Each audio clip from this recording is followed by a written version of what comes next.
Hi hello നമസ്കാരം welcome back to movie manifesto. നരഭോജിയായ ഒരു യമണ്ടൻ ഷാർക്ക്, അതിനെ പിടിക്കാനായിട്ട് ഇറങ്ങുന്ന നമ്മുടെ നായിക.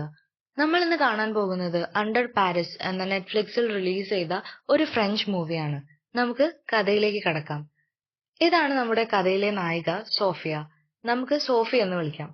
സോഫി ഒരു മെറൈൻ ബയോളജിസ്റ്റ് ആണ്. കടലിനെ കുറിച്ചൊക്കെ റിസർച്ച് ചെയ്യുന്ന ഒരു സയന്റിസ്റ്റ്. സോഫി അവളുടെ പാർട്ട്ണർ ക്രിസ് ആൻഡ് അവരുടെ ടീം എല്ലാവരും കൂടെ 3 വർഷങ്ങളായിട്ട് ഷാർക്കുകളെ കുറിച്ച് റിസർച്ച് ചെയ്തുകൊണ്ടിരിക്കുകയാണ്. അതിന്റെ ഭാഗമായിട്ട് അവരിപ്പോൾ പസഫിക് ഓഷ്യനിൽ വന്നിരിക്കുകയാണ്. അവരെ ട്രാക്ക് ചെയ്തുകൊണ്ടിരിക്കുന്ന ഒരു ഷാർക്കിന്റെ ബയോളജിക്കൽ മാറ്റർ കളക്ട് ചെയ്യാനായിട്ടാണ് അവരിപ്പോൾ വന്നിട്ടുള്ളത്. ആ ഷാർക്ക് അടുത്തെത്തി എന്ന് സിഗ്നൽ കിട്ടുമ്പോൾ ക്രിസ് അടക്കം 4 പേര് ഡൈവ് ചെയ്യുന്നുണ്ട്. സോഫിയും അവരുടെ ടീമിലെ വേറൊരു ടീംമേറ്റും ബോട്ടിലിരുന്ന് ഇവർക്ക് ഇൻസ്ട്രക്ഷൻസ് കൊടുക്കും. ഓഷ്യൻ നിറച്ച് പ്ലാസ്റ്റിക് മാലിന്യങ്ങളാണ്. അതുകൊണ്ട് തന്നെ ഇവരിറങ്ങി നോക്കുമ്പോൾ ഒരു വലിയ മീൻ പ്ലാസ്റ്റിക് കഴിച്ച് ചത്തു കിടക്കുന്നുണ്ട്. അതിന്റെ മേലെ ഒരു വലിയ കടിച്ച പാടുണ്ട്. അത് നോക്കിക്കൊണ്ട് നിൽക്കുകയാണ് ക്രിസ്. അപ്പോൾ ഇവർ ശരിക്കും നോക്കാനിറങ്ങിയ ഷാർക്ക് അടുത്തെത്താറായി എന്ന് ഇൻസ്ട്രക്ഷൻ കിട്ടി. ക്രിസ് ഡിസ്റ്റൻസ് നോക്കുമ്പോ ജസ്റ്റ് മിസ്. അപ്പൊ തന്നെ വളരെ വേഗത്തിൽ ഷാർക്ക് ക്രിസിനെ ക്രോസ് ചെയ്തു പോകുന്നുണ്ട്. അതായിരുന്നില്ല അവർ നോക്കിക്കൊണ്ടിരുന്ന ഷാർക്ക്. പിന്നീട് അവർ നോക്കുമ്പോൾ അവിടെ നിറച്ചു ഷാർക്കുകൾ. ഇനിയാണ് നമ്മുടെ ശരിക്കുള്ള മുതലിന്റെ വരവ്. ഏകദേശം 7 മീറ്ററോളം വലിപ്പമുള്ള ഒരു വലിയ ഷാർക്ക് അവരുടെ മുന്നിലേക്ക് വരുന്നു. ഈ ഷാർക്കിന് പേരൊക്കെ ഉണ്ട് ട്ടോ. ലിലിത്ത്. കേൾക്കുന്ന അത്ര ഓമനത്തുള്ള ഒരു ഷാർക്കൊന്നുമല്ല ഇത്. അവർ നോക്കിക്കൊണ്ടിരിക്കുന്ന ഷാർക്ക് ലിലിത്ത് തന്നെയാണ് ഇതെന്ന് വിശ്വസിക്കാൻ അവർക്ക് പറ്റുന്നുണ്ടായിരുന്നില്ല. എന്താണെന്ന് വെച്ചാൽ 3 മാസം മുന്നേ വരെ നോക്കുമ്പോൾ 2.5 മീറ്റർ മാത്രം വലിപ്പമുണ്ടായിരുന്ന ഒരു ഷാർക്കായിരുന്നു ഇത്. ഈ കുറഞ്ഞ സമയത്തിനുള്ളിൽ ഇത്രയധികം വലിപ്പം വയ്ക്കാൻ യാതൊരു സാധ്യതയുമില്ല. അതുകൊണ്ട് തന്നെ എന്താണ് നടക്കുന്നതെന്ന് സോഫിയയ്ക്കും മനസ്സിലാവുന്നുണ്ടായിരുന്നില്ല. ക്രിസ് പറയുന്നുണ്ട് ഇത് വളരെ ഡേഞ്ചറസ് ആണ്, ഞങ്ങൾ മുകളിലേക്ക് വരാൻ പോവുകയാണെന്ന്. സോഫിയ അവരെ നിർബന്ധിച്ച് സാമ്പിൾ കളക്ട് ചെയ്യാൻ പറയുന്നതുകൊണ്ട് മാത്രം ക്രിസ് എന്തെങ്കിലും ആവട്ടെ കളക്ട് ചെയ്യാനായിട്ട് ഷാർക്കിനെ കുത്തുന്നുണ്ട്. ഷാർക്ക് അപ്പൊ തന്നെ അവിടെ നിന്ന് പോകുന്നുണ്ട്. പിന്നീട് അവർ നോക്കുമ്പോൾ ഷാർക്കിനെ കാണാനില്ല. സോഫിയയ്ക്കാണെങ്കിൽ സിഗ്നൽ കിട്ടുന്നില്ല. ഒന്നും വ്യക്തമായി കാണാൻ പറ്റുന്നില്ല. അവരുടെ എല്ലാം അലർച്ച മാത്രമാണ് പിന്നെ കേൾക്കുന്നത്. എല്ലാവരെയും ഷാർക്ക് കടിച്ചു കീറുന്നുണ്ട്. ആ സമയത്ത് സോഫി മയക്കുവെടി പോലെ എന്തോ എടുത്ത് കടലിലേക്ക് ചാടുന്നുണ്ട്. അവൾ അവിടെ കാണുന്നത് ക്രിസിന്റെ അറ്റ കൈയാണ്. പിന്നെ അവിടെ ഒന്നും കാണാനില്ല. ആകെ നിശബ്ദത. നോക്കി നിൽക്കെ ലിലിത്ത് അങ്ങോട്ട് വരുന്നുണ്ട്. സോഫിനെ കടിക്കാനായിട്ട് വായ തുറന്നു വരുമ്പോൾ അവൾ മയക്കുവെടി വെക്കുന്നുണ്ട്. വെടി കൊണ്ട വശം ഷാർക്ക് മിന്നൽ വേഗത്തിൽ പോകുന്നുണ്ട്. അവിടെ ഉണ്ടായിരുന്ന ഒരു നെറ്റ് സോഫിയുടെ കാലിൽ കുടുങ്ങിയിട്ടുണ്ടായിരുന്നു. സോഫിയെയും വലിച്ചിട്ടാണ് ഷാർക്ക് പോകുന്നത്. ആ വേഗത്തിൽ അവളുടെ ചെവി പൊട്ടി ചോര വരുന്നുണ്ട്. എങ്ങനെയൊക്കെയോ കയ്യിലുണ്ടായിരുന്ന ഒരു കത്തി ഉപയോഗിച്ച് നെറ്റ് അവളുടെ കാലിൽ നിന്ന് വിടിയിപ്പിച്ച് രക്ഷപ്പെടുന്നുണ്ട്. അവിടെ നിന്ന് നീന്തി ആകെ മൊത്തം ചോരയിൽ കുളിച്ച് ഒരു വരവുണ്ട്. അങ്ങനെ നമ്മുടെ മൂവി തുടങ്ങുകയാണ്. Under Paris. 3 വർഷങ്ങൾക്ക് ശേഷമുള്ള പാരിസ് നഗരം. അവിടെ 2 പയ്യന്മാര് പാരീസിലെ വളരെ പ്രശസ്തമായ സെയിൻ റിവറില് ചൂണ്ടയിട്ട് സാധനങ്ങളൊക്കെ എടുത്തുകൊണ്ടിരിക്കുന്നുണ്ട്. അപ്പോ അവർക്ക് അവിടെ നിന്ന് ഒരു ഷെൽ ബോംബ് കിട്ടുന്നുണ്ട്. ഇതറിയുമ്പോൾ പോലീസ് വന്ന് അത് അവിടുന്ന് കളക്ട് ചെയ്ത് കൊണ്ടുപോകുന്നുണ്ട്. ഈ കാണുന്ന പോലീസുകാരൻ ആദിൽ നമ്മുടെ കഥയിലെ ഒരു പ്രധാന കഥാപാത്രമാണ്.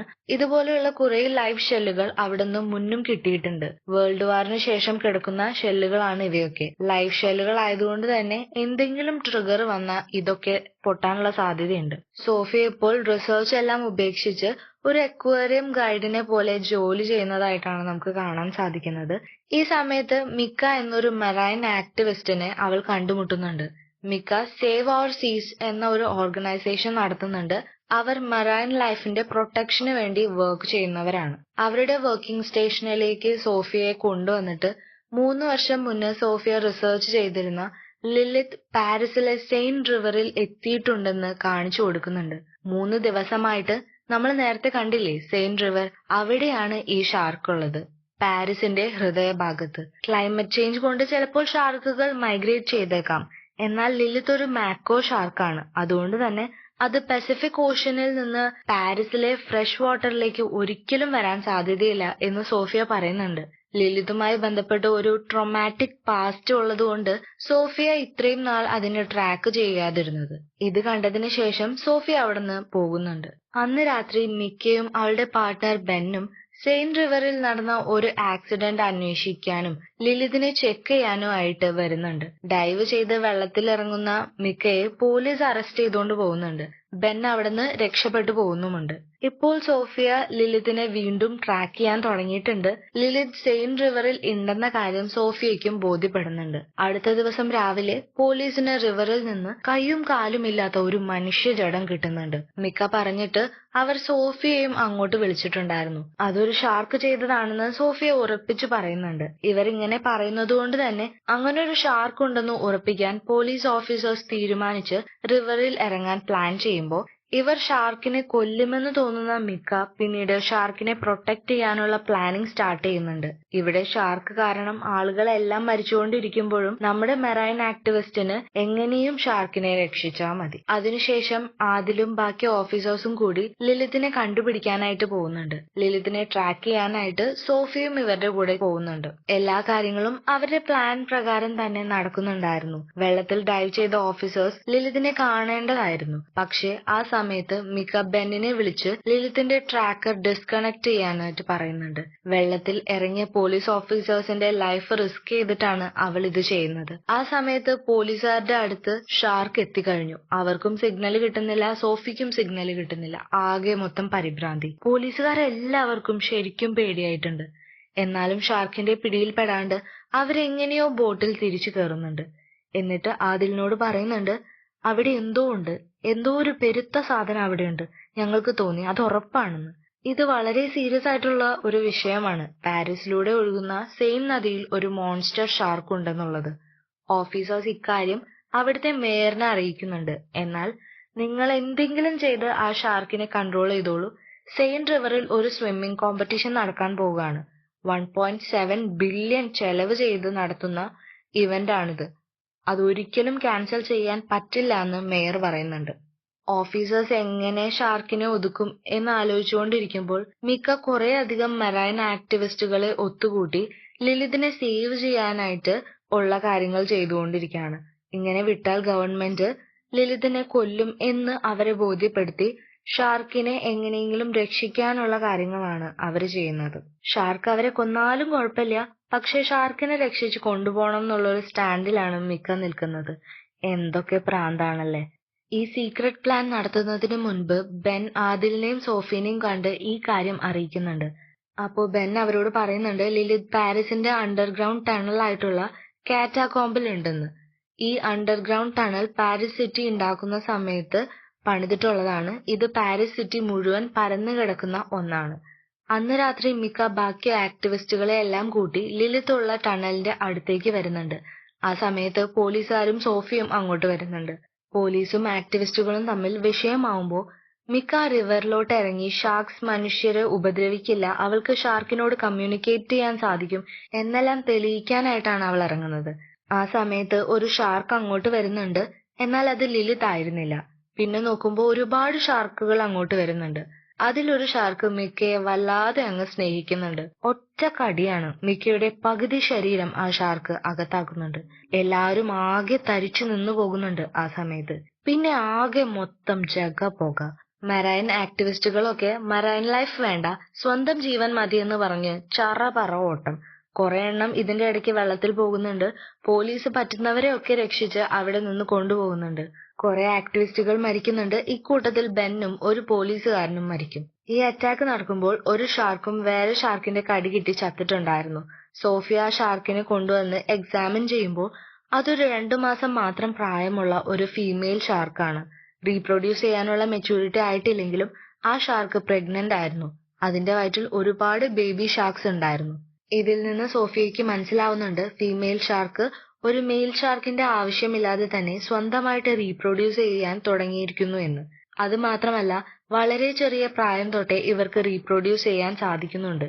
അതുകൊണ്ട് വളരെ ചുരുങ്ങിയ സമയം കൊണ്ട് ഇവരുടെ പോപ്പുലേഷൻ ഇനിയും വളരെ വലുതാവും എന്നത് ഒരു ഭയാനകമായ സത്യമായിരുന്നു.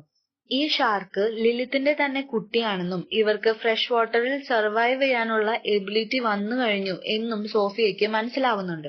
ആയിരക്കണക്കിന് ഷാർക്കുകൾ ഓൾറെഡി ബ്രീഡ് ചെയ്ത് സെയിന്റ് റിവറിൽ ഉണ്ടാവുമെന്നും ഇവയൊക്കെ കൊല്ലാനായിട്ട് കാറ്റകോംബ് ബ്ലാസ്റ്റ് ചെയ്യാനും പോലീസും സോഫിയയും കൂടി പ്ലാൻ ചെയ്യുന്നുണ്ട്. നെക്സ്റ്റ് ഡേ ആണ് സെയിന്റ് റിവറിൽ സ്വിമ്മിംഗ് ഇവന്റ് നടക്കുന്നത്. അതിൽ 1000-ൽ കൂടുതൽ ആളുകൾ പങ്കെടുക്കുന്നതാണ്. അതിനു മുന്നായിട്ട് ബ്ലാസ്റ്റ് ചെയ്യാനാണ് ഇവർ പ്ലാൻ ചെയ്യുന്നത്. ഷാർക്കിന്റെ കാര്യം പുറത്തറിയിച്ചിരുന്നെങ്കിൽ ഈ ഇവന്റ് നടക്കില്ലായിരുന്നു. എന്നാൽ മേയറിന്റെ രാഷ്ട്രീയ ആർത്തിക്ക് വേണ്ടി ഇത്ര ആളുകളുടെ ജീവൻ വെച്ചാണ് ഇപ്പൊ അവർ കളിച്ചുകൊണ്ടിരിക്കുന്നത്. ഇവന്റ് ഇനോഗ്രേഷൻ എല്ലാം ഒരു ഭാഗത്ത് നടക്കുമ്പോ മറ്റൊരു ഭാഗത്ത് ആദിലും സോഫിയും ബാക്കി ഓഫീസേഴ്സ് എല്ലാം കൂടെ കാറ്റകോംബ് ബ്ലാസ്റ്റ് ചെയ്യാനുള്ള പ്രിപ്പറേഷൻസ് ചെയ്തുകൊണ്ടിരിക്കുകയാണ്. എല്ലാവരും ഒരുമിച്ച് ഡൈവ് ചെയ്ത് ഓരോരുത്തരും അവർക്ക് കൊടുത്തിട്ടുള്ള ടാസ്ക് ചെയ്യാൻ തുടങ്ങുകയാണ്. ഈ സമയത്ത് റിവറിൽ കൂരിരുട്ടാണ്. അതുകൊണ്ട് അതിലൊരു റെഡ് ലൈറ്റ് കത്തിക്കുന്നുണ്ട്. അപ്പോഴുള്ള കാഴ്ച അതിഭീകരമാണ്. അവരുടെ മുകളിലൂടെ തലങ്ങും വിലങ്ങും ആയിരക്കണക്കിന് കുട്ടി ഷാർക്കുകൾ പോകുന്നത് കാണാം.